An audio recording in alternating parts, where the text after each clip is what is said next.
I want to talk more about the coaching staff, though, and I want to ask you about Haslett. We talked about this a couple weeks ago when initially everybody was fired. He was retained, and we asked what the motivation for that was and whether or not the new head coach would keep him. Obviously, they have a relationship. Does anything strike you as surprising about Haslett going forward? Do you expect him to be defensive coordinator next year? No, he's the defensive coordinator. I mean, that's his job. And, you know, my whole thing about Haslett has been, is he the greatest defensive coordinator in the history of defensive coordinators? No, probably not. But if you don't give a guy the parts to work with to build the machine correctly, how can you expect the machine to work?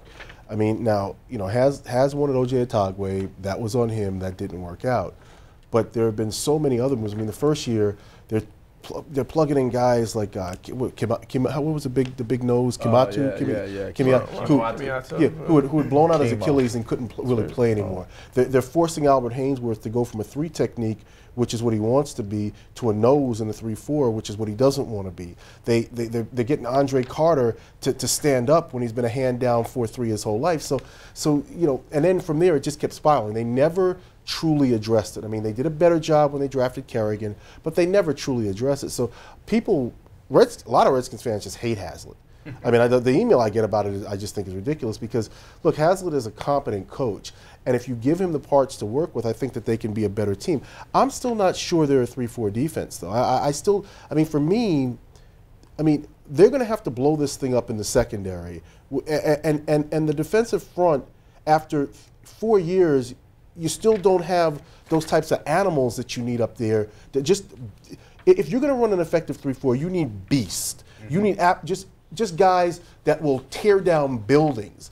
And they still don't have that in their front. So I don't know if they're a 3-4 defense, but I do know this. Jim Haslett's the defensive coordinator, and he'll move forward with Jay Gruden, and they'll determine what's best for the team. Dan, does keeping Jim Haslett in that role make sense for the team? You know what my concern would be? Like, is he the worst defensive coordinator in the world? No. Is he the best? No. Whatever. He's a defensive coordinator. But it seems like a primary, at least one of the reasons that he is retained is for financial reasons, right? Because he's under contract. And I think that when you're starting over and we were saying to the fans, wow, we really blew it last year and we really gave you a disastrous product, I think that maybe at that point, your own financial interests in keeping the coaching staff should not be primary. And I think that if Jay Gruden decides this is the guy that he wants more than anyone else in the world, that's why he should be defensive coordinator. And I think they have a relationship. They have a relationship. Yeah, but I think it's also a matter. I think both points are valid. Mm-hmm.